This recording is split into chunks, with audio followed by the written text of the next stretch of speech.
तपाईं SBS नेपालीको साथमा हुनुहुन्छ।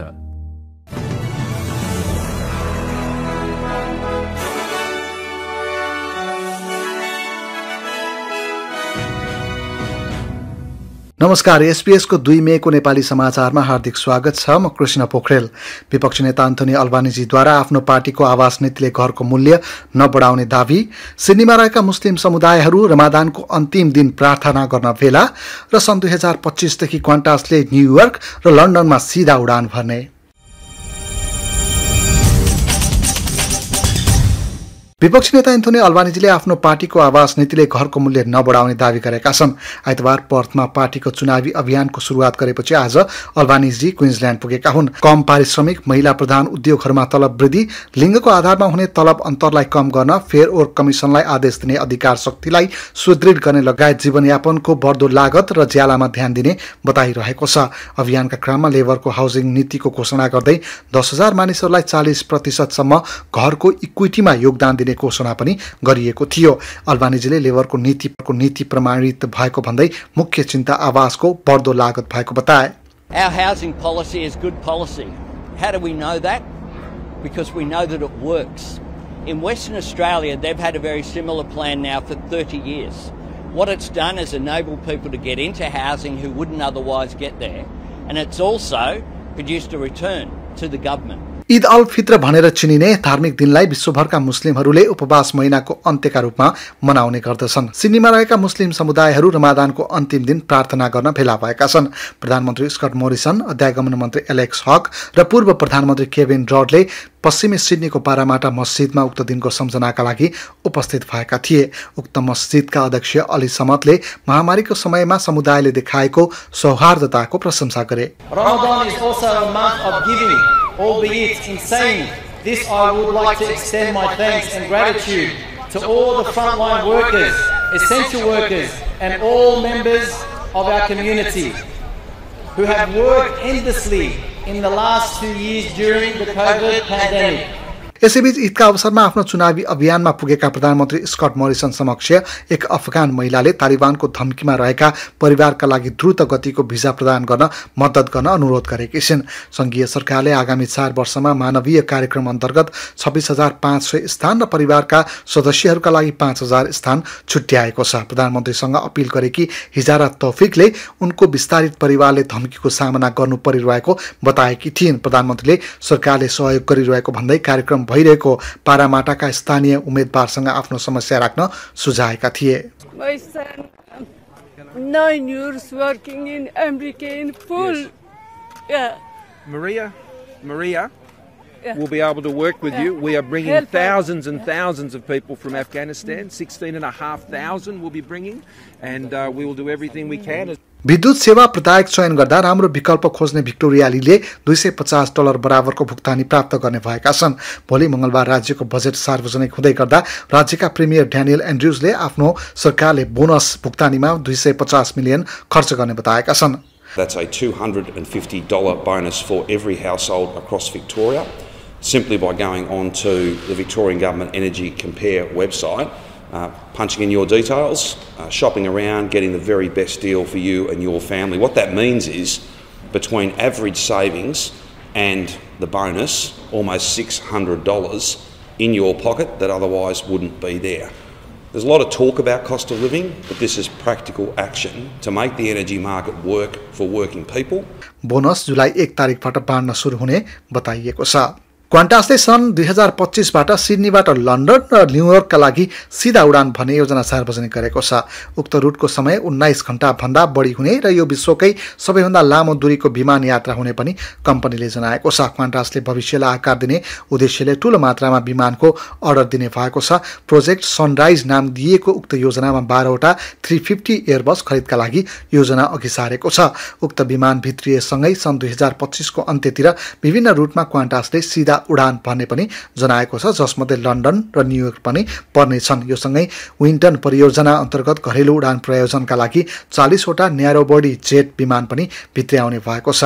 सन् 2034 सम्म 94 वटा न्यारो बडी विमान भित्र्याउने कम्पनीले जनाएको छ। ती विमानहरूले कम उत्सर्जन गर्ने र कम आवाज आउने क्वान्टसको भनाइ छ। A350 ले एकपटकमा 238 जना यात्रु बोक्न सक्नेछ। क्वान्टसका प्रमुख कार्यकारी एलन जोयसले यात्रुहरूको माग बढिरहेको बताएका छन्। We're putting in an order for 12 of these amazing aircraft behind us, the A350-1000. Not quite this aircraft. It's a slightly modified version of this aircraft to give us the range to get from Sydney and Melbourne to London and to New York. अस्ट्रेलियाका कुनै पनि राज्यमा close contact वा घरायसी कन्ट्याक्टमा रहेकाहरूले अब उपरान्त आइसोलेसनमा बस्न नपर्ने भएको छ। आजदेखि ताजमेनियाले पनि आइसोलेसनको नियमलाई हटाएको छ। यसैबीच अस्ट्रेलियामा आज सोमबार कम्तीमा पनि 10 जनाले कोरोना भाइरसका कारण ज्यान गुमाएका छन्। कोरोना भाइरसका कारण ज्यान गुमाउने मध्ये 5 जना न्यू साउथ वेल्सका बासिन्दा छन् भने 3 जना ताजमेनियाका रहेका छन्। एक नयाँ प्रतिवेदनले नागरिकहरूले आफ्नो देश र समुदायका बारेमा कम जानकारी राखेको पत्ता लगाएको छ। आज जारी गरिएको समावेशी अस्ट्रेलिया सामाजिक सूचकाङ्कले आफ्नोपनको भावनामा कमी आएको र केही समूहका लागि भेदभाव सामान्य रहेको देखाएको हो। सर्वेक्षणका क्रममा आदिवासी र टोरेस स्ट्रेट आइल्यान्डर समुदायले सबैभन्दा बढी भेदभावको अनुभव गरेको बताएका थिए। इन्क्लुजिभ अस्ट्रेलियाकी प्रमुख कार्यकारी एन्ड्रिया पियरम्यानले समावेश भएको भावनाले मानिसको कल्याणमा असर गर्ने बताइन्। We're seeing a drop in people's sense of belonging and well-being, a drop across all groups in the community. However, the biggest drop was for Aboriginal and Torres Strait Islanders. So we don't really know why people are identifying less with our country, but we know that identification is really, really important, because if people identify with their country or a group, then they're more likely to feel that they belong, they're more likely to feel connected, and connection is critically important for our well-being. अब खेल सम्बन्धी समाचारमा football र पूर्व football प्रशिक्षक Ange Postecoglou स्कटल्यान्डमा football manager of the year घोषित भएका छन्। पहिलो सिजनमा उनले स्कटिस प्रिमियरमा सेल्टिकसँगको जित हासिल गर्दै टाइटलमाथि दावेदारी गर्दैछ। सेल्टिक अहिले ग्लासगो आर्चभन्दा 6 अङ्कका साथ अगाडि रहेको छ भने 3 खेल खेल्न अझै बाँकी छ। उनीहरू स्कटिस प्रिमियरसिपमा 29 खेलमा अपराजित रहेका छन्। अब भोलि मंगलबारको मौसम सम्बन्धी विवरण। भोलि पर्थमा आंशिक बादलको अवस्था र 23 डिग्री अधिकतम तापक्रम। एडिलेडमा बेलुकी पख पानी पर्न सक्ने सम्भावना सहित 23 डिग्री। मेलबर्नमा अधिकांश समय घाम लाग्ने र 21 डिग्री। होबर्टमा आंशिक बादलको अवस्था र 21 डिग्री। क्यानबेरामा घाम लाग्ने र 20 डिग्री। वलङ्गनमा पनि घाम लाग्ने र 23 डिग्री। सिडनीमा पनि अधिकांश समय घाम लाग्ने र 24 डिग्री। न्युक्यासलमा पनि अधिकांश समय घाम लाग्ने र 25 डिग्री। ब्रिस्बेनमा आंशिक बादलको अवस्था र 26 डिग्री। केन्समा केही बेर वर्षाको सम्भावना र 29 डिग्री र डार्बिनमा भने घाम लाग्ने र 35 डिग्री अधिकतम तापक्रम। हस्त यसका साथै आजको एसपीएस समाचार यति नै।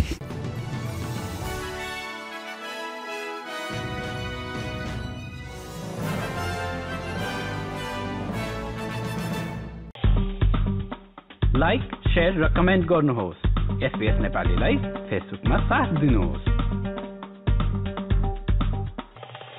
तपाईं एसपीएस नेपालीको साथमा हुनुहुन्छ। अस्ट्रेलियामा निर्वाचन प्रणाली व्यवस्थापन गर्ने स्वतन्त्र निकाय छ। अस्ट्रेलियाको निर्वाचन आयोगले प्रत्येक योग्य नागरिकलाई हाम्रो संघीय सरकारलाई आकार दिन मद्दत गर्ने मौकालाई सुनिश्चित गर्दछ। अस्ट्रेलियामा 151 वटा चुनावी क्षेत्रहरू छुट्टाइएका छन्। निर्वाचन आयोगले आफ्नो क्षेत्र पहिचानका लागि अनलाइन मार्फत जानकारी लिने व्यवस्था गरेको छ। There are 151 federal electoral divisions in Australia, and we've got a great tool on the website, aecec.gov.au.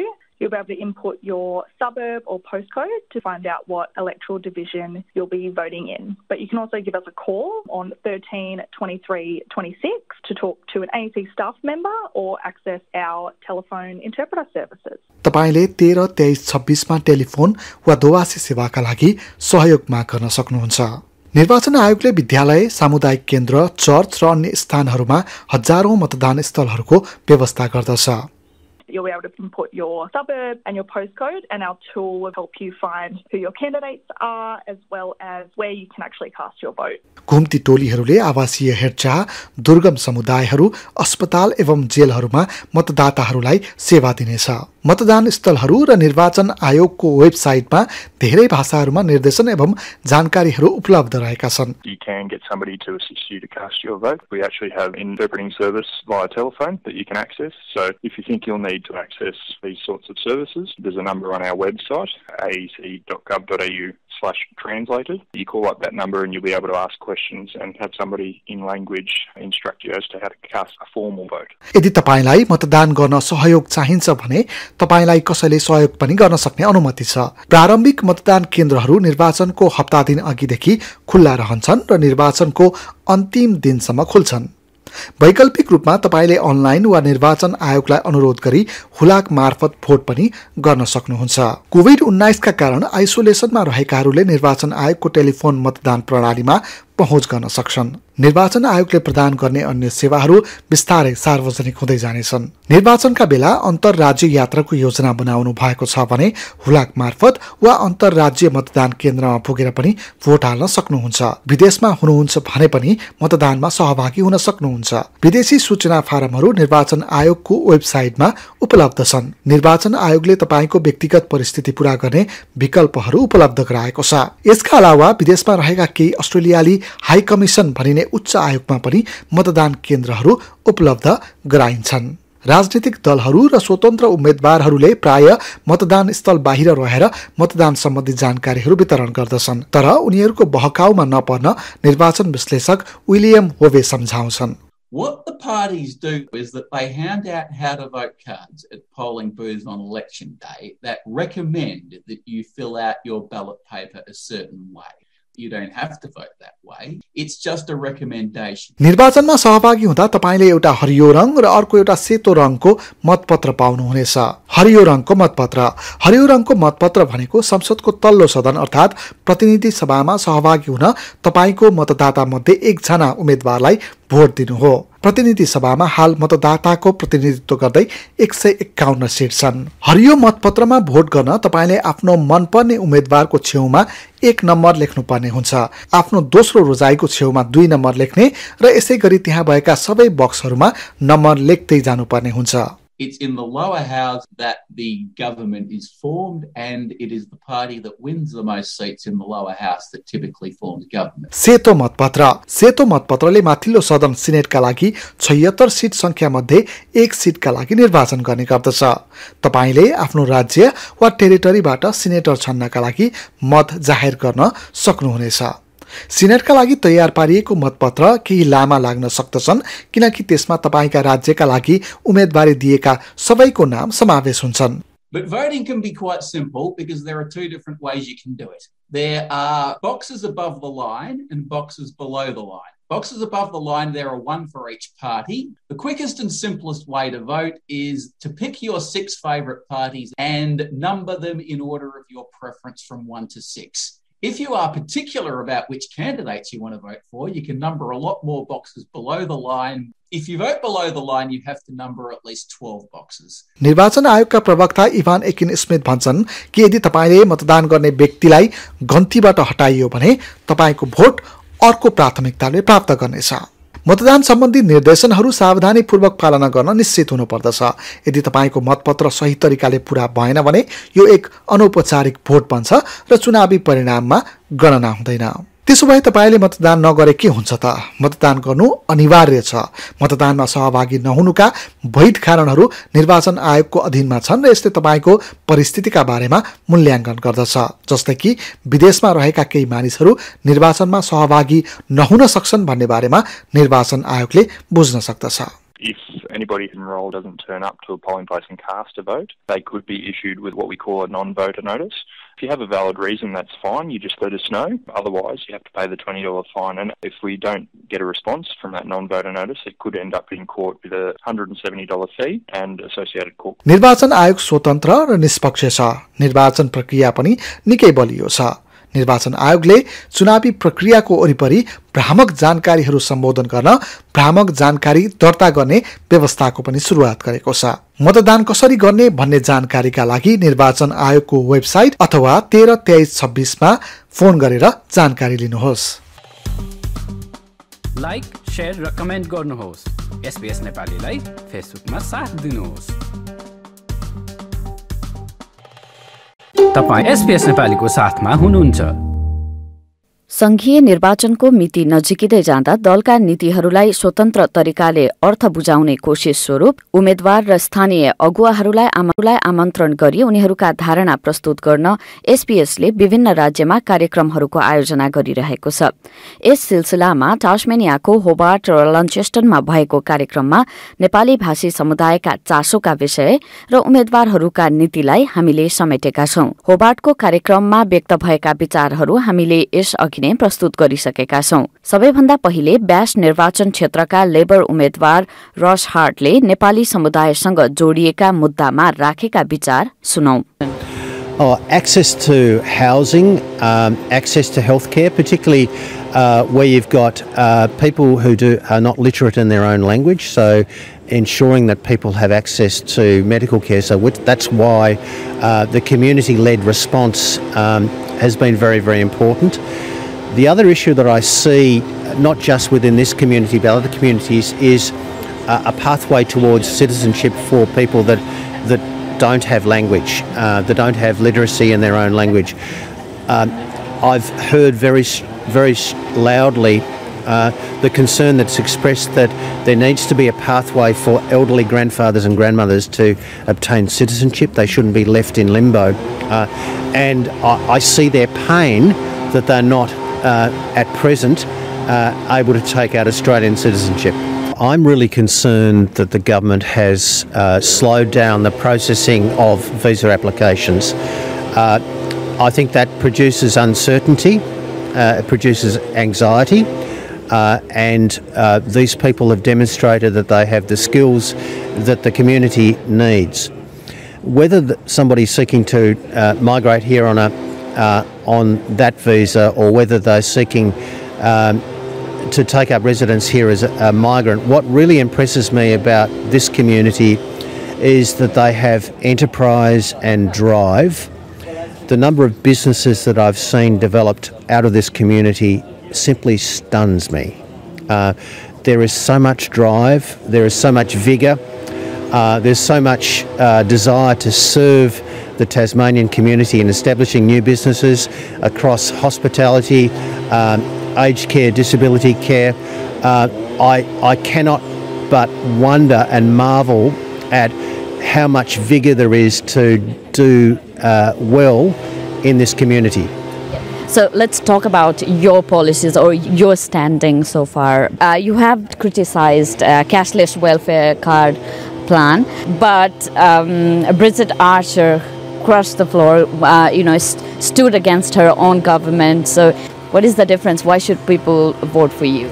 Well, there's a good reason why they should vote for me rather than the present member for Bass, is the fact that the reason why it was necessary for her to cross the floor was the fact that her government's policies didn't represent the interests and the views of people here in Bass.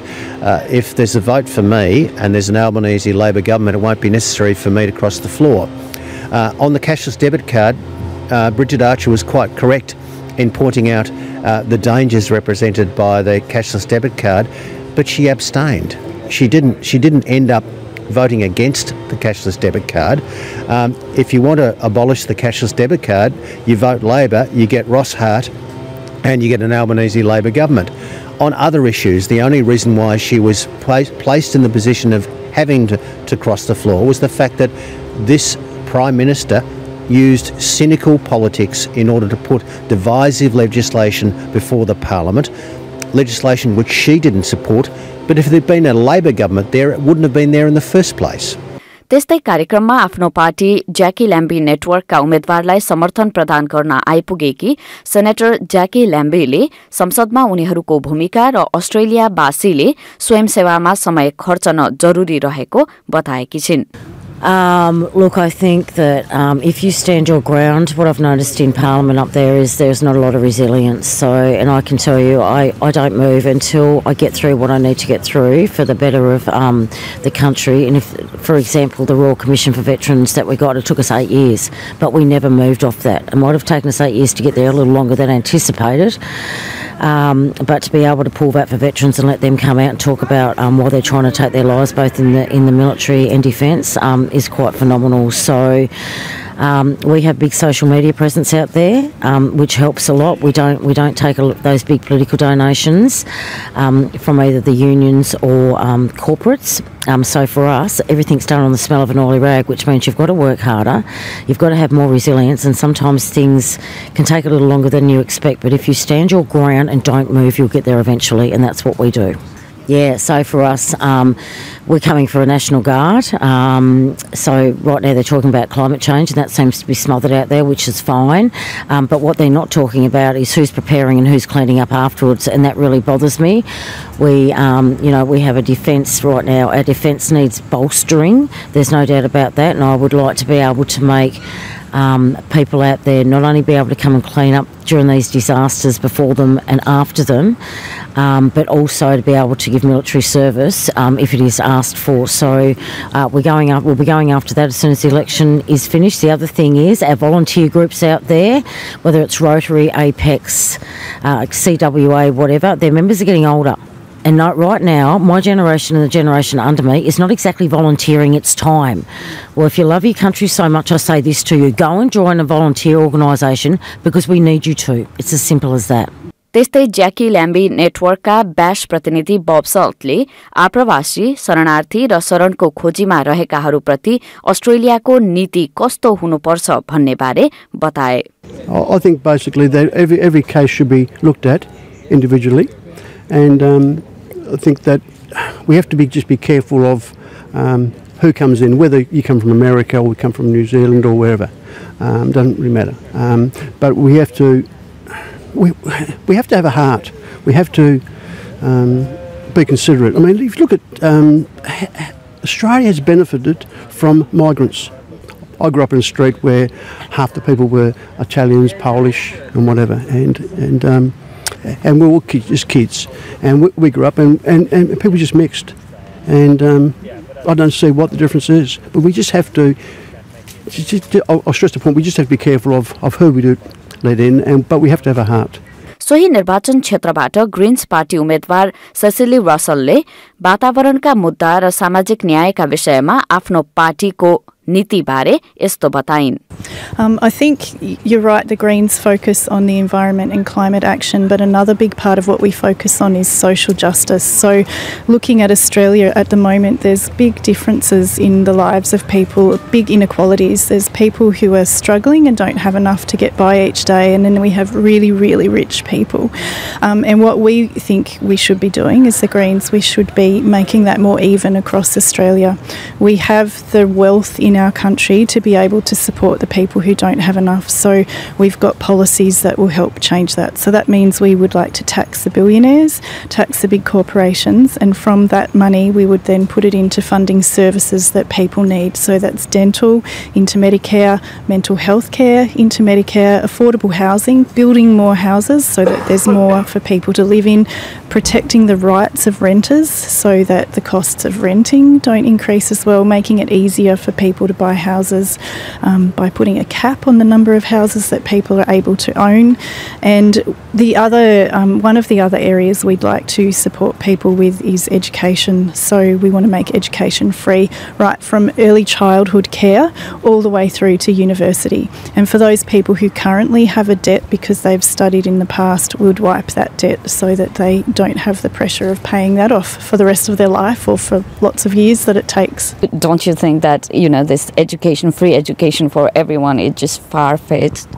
I think if we wanted to do it, we could do it. We used to do it. When I studied at university, I got my first year free before HECS came in on it. So we know it can be done. We just have to want to do it enough. And as Greens, we do want to do it because we value what education brings to people's lives. Nepali society of northern टास्मेनियाका अध्यक्ष नवराज मुडवरीले नेपाली भाषी समुदायमा पनि शरणार्थी पृष्ठभूमि र अन्य भिसामा रहेकाहरूका समस्याहरू भिन्न रहेको भन्दै त्यसलाई छुट्याइएर सम्बोधन हुनुपर्ने बताएका छन्। साथै उनले यो समुदायबाट खेलकुद र नेपाली भाषा शिक्षाका क्षेत्रमा सम्बोधन हुनुपर्ने विचार राखे। ट्रान्सलेसनको सवालमा चाहिँ नेपाली भाषीको मुद्दालाई चाहिँ हेर्नुपर्ने हुन्छ। यहाँ हामी दुई किसिमका नेपाली भाषीहरू छौँ। एउटा समूह चाहिँ के छ भुटनिज रिफ्युजिज छ र अर्को समूह चाहिँ के छ नेप्लिज माइग्रेन्ट्सहरू छन्।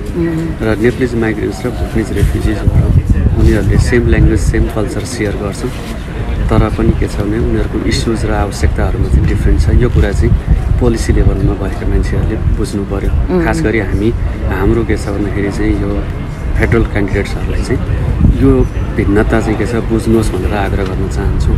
जब यो भिन्नता बुझिन्छ नि अनि इस्युहरू क्लियर हुँदै जान्छ अनि एड्रेस गर्न पनि सजिलो हुन्छ। अलिकति भिन्नता भन्नुपर्दाखेरि कस्तो कस्तो किसिमको चाहिँ पाउनु भएको छ यो? खास गरेर डेफिनेटली ह्युमेनिटेरियन चाहिँ ब्याकग्राउन्डमा आउने मान्छे र अब स्किल्ड माइग्रेन्टमा आउने व्यक्तिहरूको बिचमा त धेरै फरक छ। अब तपाईँको मेडिकेयरदेखि लिएर गएर अब फेसिलिटिजहरूदेखि लिएर गएर फ्यामिली बेनिफिट्सदेखि लिएर गएर सबै कुराहरू हाउसिङदेखि लिएर सबै कुराहरू छ। हामीले नेप्लिज माइग्रेन्ट्सले चाहिँ के छ अब रिफ्युजी वेलफेयरहरू खोज्ने कुरा त हुँदैन, तर पनि के छ भन्दाखेरि चाहिँ कमसेकम अलिक फरक हुन् होइन। उनीहरूको पनि समस्या छ भन्ने किसिमबाट हेर्दाखेरि चाहिँ के छ हाम्रो समस्यालाई चाहिँ के छ भन्दाखेरि चाहिँ पोलिसी लेभलमा डिस्टिङ किसिमबाट हेरिन्छ भन्ने आशा मात्रै हो।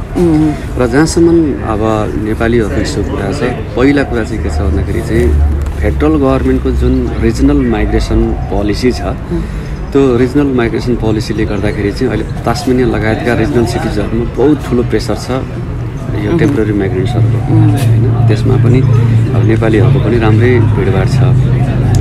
त्यसले गर्दाखेरि चाहिँ अब यहाँ चाहिँ रिसोर्सेसहरू नबढ्ने अनि माइग्रेन्ट्सहरू चाहिँ धेरै आउने गर्दाखेरि डेफिनेटली के छ धेरै कुरामा प्रेसर छ। तपाईँले अघि भनिहाल्नुहोस् सबभन्दा मेन प्रेसर भनेको यहाँ अकोमोडेसन छैन। अकोमोडेसन त्यो चाहिँ ठुलै समस्या भयो। ठुलै समस्या हो यहाँ। अब हजुरलाई के भन्ने मैले नि के छ लन्च रुममा चाहिँ धेरै फ्यामिलीहरूलाई चाहिँ धेरै पटक सुताएको छु, धेरै राखेको छु। यसरी बस्नुपर्ने हुन्छ र हाउसिङ रेन्ट प्राइसहरू पनि एकदमै हाई छ। पाउने गाह्रो छ, पाए पनि महँगो छ, कसरी बियर गर्ने हो त्यो कुराहरू चाहिँ के छ कमसेकम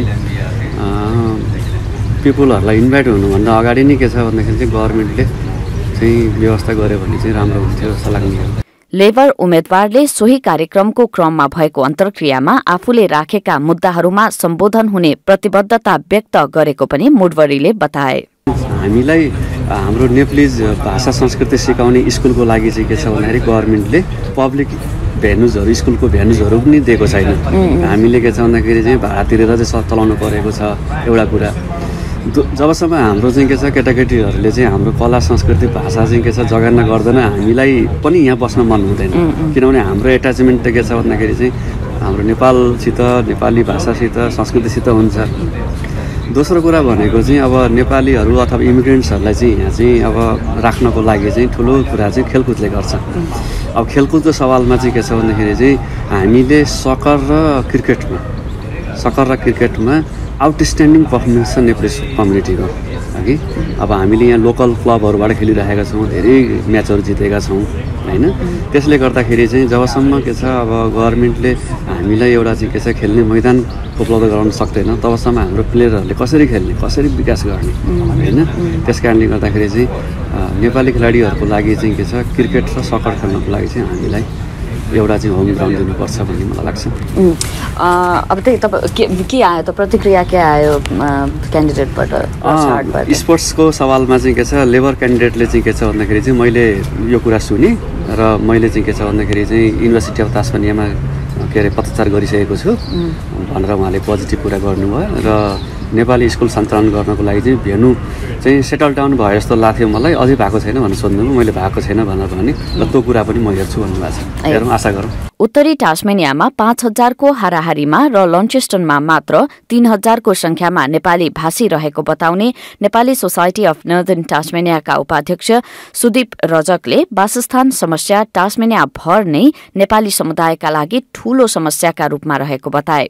साथै उनले खेलकुद र नेपाली भाषा कक्षाको आवश्यकता माथि पनि जोड दिएका छन्। हाउसिङको लागि चाहिँ अब मेन समस्या भनेको यहाँ बिल्डिङ नै छैन, प्रोपर्टिज नै छैन हैन। किनभने म आउँदाखेरिको अवस्थाको कुरा गरौँ, 2016 मा आउँदाखेरि जुन ठाउँमा तपाईँको 2.5 लाख 3 लाखमा पाइने घर थियो, अहिले त्यसको करिबन 6 लाख रुपियाँ सबै सोच्न सक्नुहुन्छ, त्यो हिसाबले बढेको छ। सेम केसमा कोभिडले गर्दाखेरि चाहिँ कोभिडमा हामी एकदम सेक्योर ल्यान्ड भनेर चिन्यौँ, त्यसले गर्दाखेरि जो मेनल्यान्ड मुभ हुनुभएको थियो पहिला यहाँको लोकल बासिन्दाहरू उहाँहरू पनि फर्किनु भयो, जो चाहिँ अनलाइन काम गर्नुहुन्छ प्रायः जसो वर्क फ्रम होम उहाँहरू पनि फर्किनु भयो, प्लस हाम्रो नेपाली प्लस अब अरू कम्युनिटीहरू जति पनि छ जो चाहिँ यो 491 अथवा 489 को लागि जति पनि मुभ हुनुभयो, सबैजनाले आउँदाखेरि चाहिँ यहाँको जुन क्यापेसिटी थियो त्यो कम्प्लिटली फुलफिल भयो होइन। अहिले अब हामी कम्प्लिटली सेचुरेटेड छौँ। अब अन्ली सिचुएसन भनेको न्यू बिल्डिङ बिल्डअप गर्ने हो, जसमा पनि अब रिसेन्टली मेरो रियल इस्टेटकै एकजनासँग कुरा हुँदाखेरि 2 दिन अगाडि मात्र अहिले तपाईँलाई बिल्डिङ बनाउनलाई बिल्डर खोज्यो भने पनि 2 वर्षको वेटिङ टाइम छ।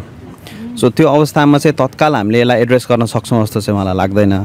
अब यसको लागि चाहिँ अब गभर्मेन्टले कुनै एकदमै स्ट्रङ र मोरओभर जसरी हाम्रो यो युनिभर्सिटीहरू जसरी बनिरहेछ त्यो किसिमले बाहिरबाट अथवा मेनल्यान्डबाट आउटसोर्स गरेर बिल्डर्सहरू ल्याएर डेभलप गर्नुभयो भने चाहिँ पोसिबल होला, तर तत्कालीन अवस्थामा चाहिँ खासै धेरै चेन्ज ल्याउन सकिन्छ जस्तो चाहिँ लाग्दैन। अहिलेको हाम्रो आवश्यकताको रूपमा कुरा गर्नु पर्दाखेरि चाहिँ हाम्रो स्पोर्ट्स क्लबहरू जसरी कम्युनिटी ग्रो भइरहेछ, स्पोर्ट्समा यङ क्राउड्सहरू होइन मोर इन्भल्भ हुनुहुन्छ, उहाँहरूको लागि एउटा ग्राउन्डको आवश्यकता छ। जस्तै हामीसँग 2टा एकदमै पपुलर टिम्सहरू छ यहाँनिर, एउटा छ फुटबल टिम, एउटा क्रिकेट टिम। क्रिकेट टिम त तपाईँको तास्मेनियन क्रिकेट लिगमा नै राम्रो पर्फर्म गर्दै आएको छ होइन। सो उनीहरूको लागि होम ग्राउन्डको 2जनाको लागि एउटा आवश्यकता, अर्को चाहिँ कम्युनिटी हल जुन चाहिँ अब हामीले यहाँको अहिलेको एमपी जो हुनुहुन्छ उहाँहरूसँग कुरा गरेको थियौँ, त्यसमा चाहिँ उहाँहरूले सहयोग गर्छु चाहिँ भन्नुभएको छ।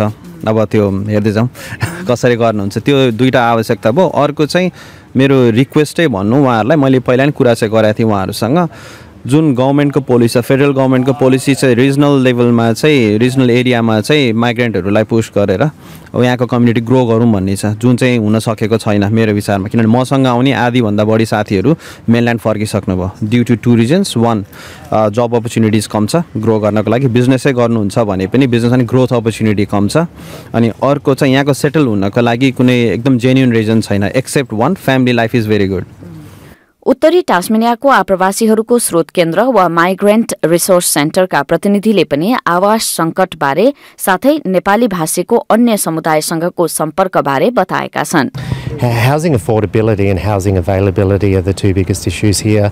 Obviously the borders opened again recently and we have new arrivals coming in that will go into short-term accommodation, and the concern is that to get then the longer-term accommodation is going to be really challenging. But we're supporting a lot of people at the moment that may have been evicted from their current residence because the landlord's aware that they can get more, or they're going to renovate and sell, and we're having a lot of difficulty finding affordable housing for people, and we've gone from somewhere where you can get a house for $300 a week to now looking at around $700 a week. We have a lot of mainstream providers reaching out to us and saying we are not connecting with communities, so we are trying to build programs and capacity for providers, health services, businesses to better engage with community and actually bring community in.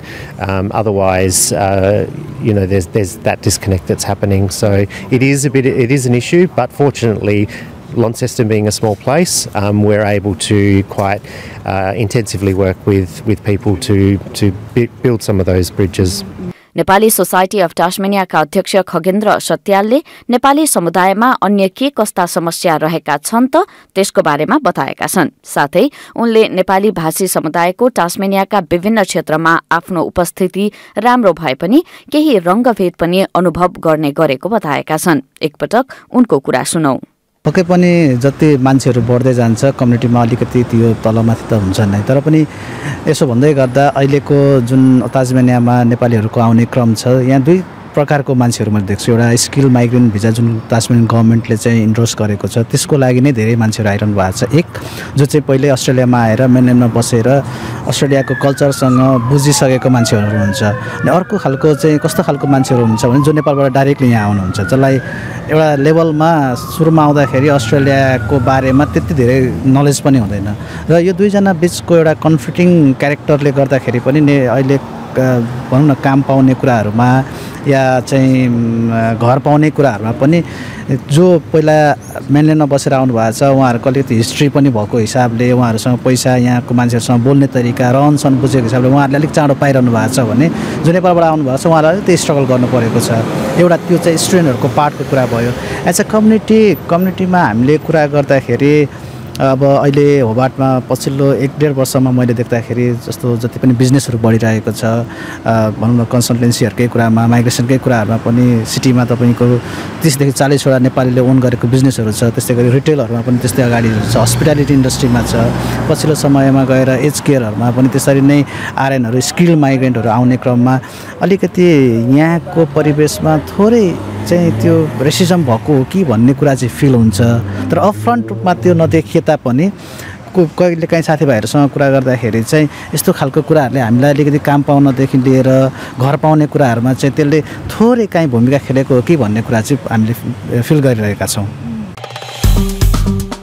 Like, share र comment गर्नुहोस्। SBS नेपालीलाई फेसबुकमा साथ दिनुहोस्। तपाईं SBS नेपालीको साथमा हुनुहुन्छ। 4 वर्षीय एक छोरा र 5 वर्षीय एक छोरीकी आमा स्टेफनी पेट्रिसलाई आफूलाई मन परेको निर्माण सम्बन्धी काममा फर्कन मन थियो, तर उनी दोधारमा थिइन्। काममा फर्कदा उनले छोराछोरीका लागि चाइल्ड केयरको ढोका ढकढक्याउनु पर्थ्यो, जहाँ उनले मनग्य पैसा तिर्नु पर्थ्यो। If both were in daycare, I'm out of pocket. I don't go to work. I would be paying to work, which is where things really fall apart, don't they? So significant. Like, it's what I'm basing it on. I care about climate change. I care about, childcare and supporting women. उनी भन्छन् कि उनी यसपटकको निर्वाचनमा बाल हेरचाह, जलवायु परिवर्तन र महिलाहरूलाई मिल्ने सहयोगका बारेमा बढी हेक्का राख्नेछिन्। मे 21 अर्थात् संघीय निर्वाचनको मिति नजिकै जाँदा दुवै ठूला दल पेट्रिट्सको भोट पाउन प्रतिस्पर्धा गर्दैछन्। गठबन्धनले पोहोर साल बजेटमा घोषणा गरेको बाल हेरचाह सम्बन्धी नीतिमा अडिग छ। 4 वर्षको अवधिमा $1.7 अर्ब खर्च गर्ने गठबन्धनले घोषणा गरेको छ। अधिकांश अभिभावक जसको आम्दानी वार्षिक 70,000 छ, उनीहरूले आफूले गर्ने भुक्तानीको 85% सम्म अनुदानका लागि दावी गर्न सक्छन्। यद्यपि उनीहरूको कमाई माथि जाँदै गर्दा दावी गर्न सकिने प्रतिशत पनि घट्दै जान्छ। दोस्रो र तेस्रो बालबालिकाका लागि भने अनुदान 30% बढेर 95% सम्म पुग्दछ। तर 3,50,000 वा त्योभन्दा बढी कमाउनेका हकमा भने कुनै पनि अनुदान प्राप्त हुँदैन। विपक्षी लेबरले भने हाल कायम रहेको रकमभन्दा बढी कमाउनेका हकमा पनि अनुदानलाई बढाउने बाचा गरेको छ। यदि निर्वाचनमा जित हासिल गरे आगामी जुलाईदेखि बाल हेरचाह सस्तो बनाउन 5.4 अर्ब खर्च गर्ने लेबरको योजना छ, र यसो भएमा अधिकांश परिवारले 90% सम्मको अनुदान दावी गर्न सक्नेछन्। यद्यपि 75,000 भन्दा बढी आम्दानी भएको खण्डमा यसको अनुपात भने कम हुँदै जानेछ। लेबरले 5,30,000 सम्म कमाउनेको हकमा हालको अनुदानलाई कायमै राख्ने, दोस्रो वा तेस्रो बच्चाको हकमा गठबन्धनले बाचा गरेको नीतिसँग मेल खाने योजना सार्वजनिक गरेको छ। वित्तीय विश्लेषक एवं सल्लाहकार समूह इन्टाइटलमेन्टका संस्थापक ब्रेन्डन राय भन्छन् कि पार्टीका विभिन्न नीतिमा केले प्रभाव पार्छ भन्ने कुराको निर्धारण विभिन्न कारकहरूले गर्छन्। The wash up of this is that families would be better off at different amounts depending on what their family income situation is, composition of their children. Consider a family with an overall income of 200,000 with one child in care. Now it's about 16,000, and under the Labor policy they're proposing a number of about 21,000. So these are really significant uplifts. उनी भन्छन् कि दलहरूले निर्वाचनको दिन अघि नै आफ्ना नीतिहरूलाई स्पष्ट पार्नु जरुरी छ। This is serious stuff. These are major calculations that families need to know and understand before they make their decision on how to vote. So the sooner we get the information to help families make those decisions and understand how they would fare, the better. अहिलेसम्म हेर्ने हो भने child care दलहरूका लागि मुख्य agenda बनिसकेको छैन, तर बालबालिकाका लागि हेरचाह प्रदायक एवं अस्ट्रेलियन चाइल्ड केयर एलायन्सकी उपाध्यक्ष नेसा हचिन्सन भन्छन् कि उनीहरूसँग व्यवहार गर्ने धेरै परिवारका लागि यो निकै ठूलो कारक हो. Day to day, week to week, they have to put these figures into their budget, and it means the difference between mums and dads returning to work and also how many days a week their children can be in care. तर पेट्रियट्सका लागि यो budget सन्तुलन मात्र पनि होइन. उनी भन्छन् कि यदि आर्थिक वृद्धि चाहने हो भने कार्यबललाई पनि बढाउनुपर्छ. त्यसका लागि कामकाजी आमा भन्दा राम्रो को होला र? If you want to increase, growth in the economy, increase the workforce. And, who better than working mums? We want to do it. We really do. And we just need a bit more support and incentive. I think the key word's incentive to go back. Like, share, recommend गर्नुहोस्. SBS नेपालीलाई फेसबुकमा साथ दिनुहोस्.